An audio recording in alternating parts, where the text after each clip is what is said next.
Welcome back to the channel. I'm Yi-Cheng, your Mandarin teacher online. This is our new series, Annual Review.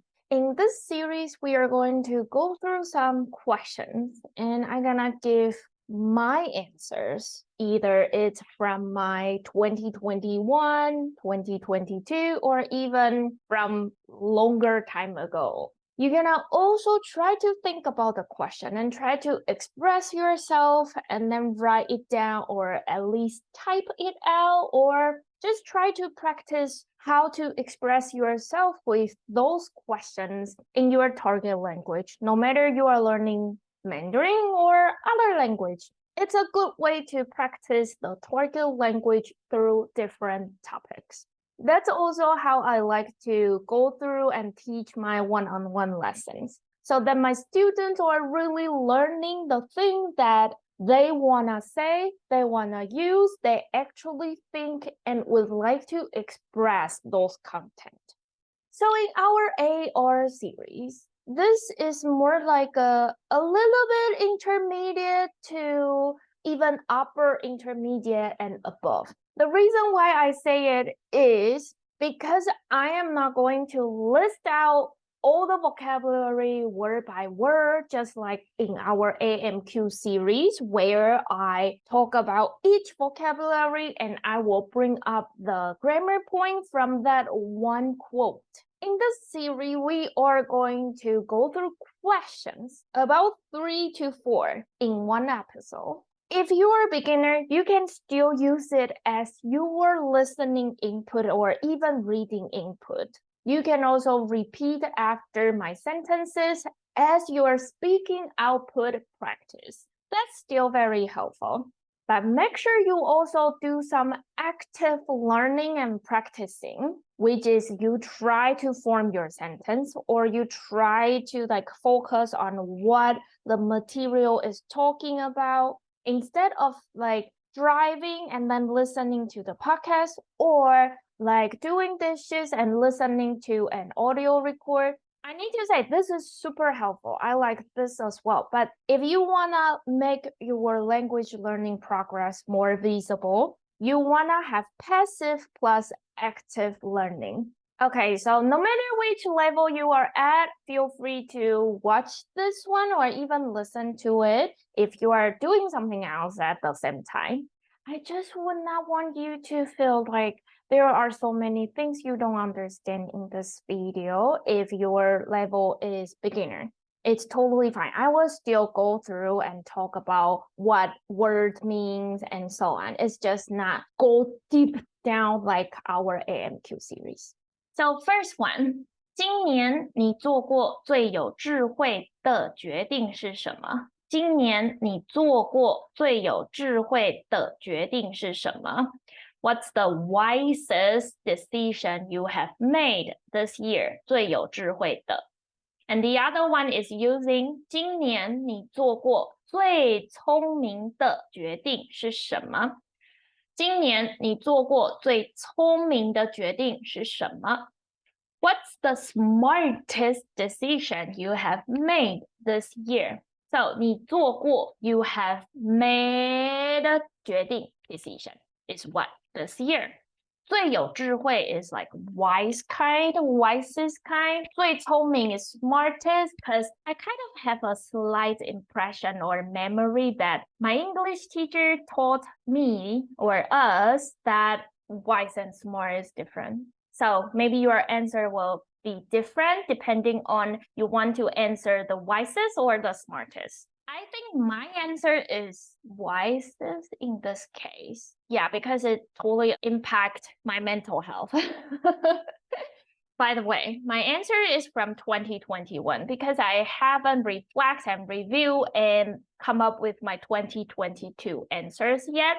Maybe once I come up with my 2021 and you enjoy this series, I would update it a new one that is about my 2021 answers. You can leave your answer or what do you think about if you want to know my 2022 answers in the comments down below to let me know. So now think about your 2022 actually, okay? and then write it down. It doesn't need to be right now. You might need to take time to think about it. It's okay.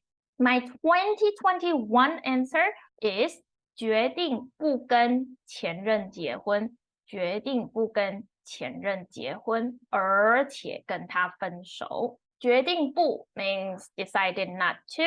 决定不 something something. 跟 somebody 结婚，跟 somebody 结婚 means to get married with someone. 前任 is ex. If you say 前男友 is ex-boyfriend. If you say 前女友 it's ex-girlfriend. If you just say 前任 then that's just your ex without emphasizing it's female or male. 而且means moreover, especially it's kind of like to the next level kind of moreover. Break up with someone. 跟打分手，跟打分手 means to break up with someone. So not just that I didn't get married with my ex, I broke up with him. So I didn't just continue stay in the relationship, I just end the whole thing. 决定不跟前任结婚，而且跟他分手。What's your answer? Think about it. Now let's move on to the next one.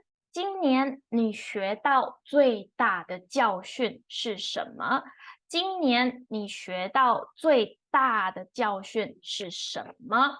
教训 is your lesson, like a course in your life, that kind of a lesson, okay? It's not like Mandarin lesson, okay? 学到 you learned, you really receive. Be careful with this 到, it means like you really got the object through learning. The object is what? Is the lesson, okay? 今年你学到最大的教训是什么? Is what? What's your answer? Do you have an answer in your mind right now? I have mine in 2021 version, which is 不及时说不可能会造成更复杂的情况。不及时说不可能会造成更复杂的情况。不及时 means not promptly, not in time to do something. Like not in time of immediately when something happens. So 说不 means to say no. Not saying no in time right as something happened. Okay, that kind of in time, that kind of promptly. 不及时说不可能会 it may for the future possibility 可能 probably will so it may 造成 to cause 造成更复杂的情况 more complicated situation. So when I use 更 it kind of shows that the original situation was complicated already, but if you don't say no immediately, it will be even more than the original situation. 复杂 complicated 情况 situation. 不及时说不可能会造成更复杂的情况. Not saying no in time or promptly may cause even more complicated situation. Move on to the next one. 今年你最感激的事情是什么？今年你最感激的事情是什么？感激 is thankful. 最感激的 most thankful for 最感激的事情 event, matter, things is what? Your most thankful for thing is what? 今年. Okay, so here we need to put this year, okay? 今年. Think about your answer and take your time. Write it down. If you feel comfortable enough, you can even share with me, okay? My answer is 我没有放弃活下去，而且我主动向人求助。我没有放弃活下去，而且我主动向人求助。没有放弃 means didn't give up. 放弃 means give up. 没有 means something doesn't exist, didn't happen. Why is my happen sounds like that? Didn't happen. 活下去 means keep on living. 而且 moreover, to the next level, 我主动 I proactively, I actively, I initiated 向人 toward people, and then I do what? I call for help 求助我主动向人求助。So this part is mainly from my previous relationship before I finally made my decision about not getting married and broke up. That was the darkest time. After broke up was tough, but I would say before making that decision, it was tougher. It was more painful and more uncomfortable. But I'm fine now. I am happy and proud of myself of making that decision. Next one, we are talking about the difference between 活下去 versus 活下来。活下来 emphasize more on the tough, the tragic, dark feeling or moment is gone, is done already. But the 活下去 is more like when the surrounding, when the dark time is still around you, you are still in it, you are still in that dark situation. The thing that causes you pain and make you uncomfortable is still around you. So let's look at the 活下来 sentence, which is my situation now. 我从那段痛苦的经验中活下来了。我从那段痛苦的经验中活下来了。我从 something 活下来了。Or even use 中 from that inside of something environment, survive. Okay, 活下来了。段 is that period of time, that period of something. We use the 段 to be the measure word for experience. So that period of time for the experience. 痛苦的 means painful. 痛苦的。So I survived from that period of painful experience. So 我从那段痛苦的经验中活下来了。I felt like my stomach keep rumbling or something, making noise. So that's our 3 questions. Think about your answers and then let's review one more time. 今年你做过最有智慧的决定是什么？今年你做过最有智慧的决定是什么？ Or 今年你做过最聪明的决定是什么？今年你做过最聪明的决定是什么？ What's the wisest or smartest decision you have made this year? 决定不跟前任结婚，而且跟他分手。决定不跟前任结婚，而且跟他分手。Decided to not get married with ex.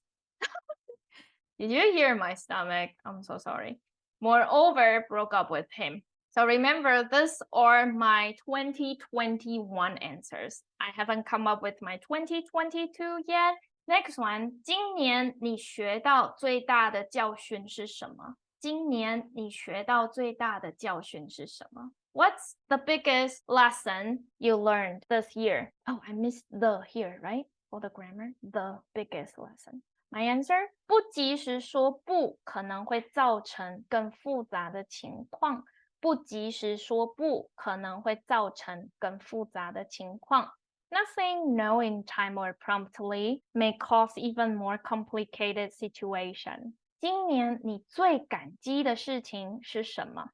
今年你最感激的事情是什么？ What's the thing you are the most grateful for this year? 我没有放弃活下去，而且我主动向人求助。我没有放弃活下去，而且我主动向人求助。I didn't give up keeping on living. Moreover, I proactively call for help. 我从那段痛苦的经验中活下来了。我从那段痛苦的经验中活下来了。I survived from that period of painful experience. So that would be this time's question. You can go to the Koji page Snack Size Learning to download this PDF and write down your answers, or even share with me in the comment down below. You can also book one-on-one lesson from the service option, or you can register your italki learning language platform through my referral link. It will give you $5 credit once you book 20 US credit lessons. And it doesn't need to be my lesson. It doesn't need to be me. It can be with other teacher. You can also help me grow, support my work through donating on this part. You can choose your amount of donation. You can also send me audio message recording what you learned or your answers of today's video to me, and then I will send you audio feedback. Thank you for going through this video, watching this video with me today, and I look forward to talk to you again in the next one. Bye for now.